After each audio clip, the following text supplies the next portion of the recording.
Kulang sa mga leader natin ng may moral courage. Tsaka wala tayong mga leaders kayong patriotic, nakikita ko. Wala na Jose Rizal ngayon eh. And that's the reason we are failing as a country. Ang kalaban natin noong unang panahon ay Kastila. Ngayon ang kalaban natin kapwa Pilipino. Naiiyak po.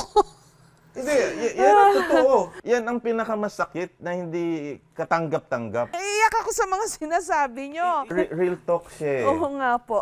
Sa bawat araw na lumilipas na nakikita ko, walang pag-asa eh. Pag nagbukas ka ng social media, makikita mo doon, labanan ng DDS, pro-BBM, kakamping, pero walang nag-iisip ng bandera ng Pilipinas. Yun ang kulay dapat nating lahat eh. Ang daming unfinished business, nakatayo, substandard.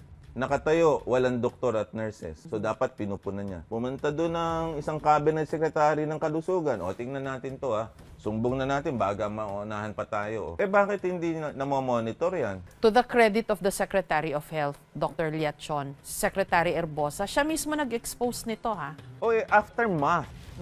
O, in-expose niya to save himself. Eh, kasi naipit na siya. You're saying dapat mas naging proactive siya. Of course, lahat sila accountable. Kasi ang budget, kinuha sa Kongreso, si DOH, dapat from start to finish, minomonitor mo. Ang tawag dyan, multi-organ failure. Kaya namatay itong hospitals na to.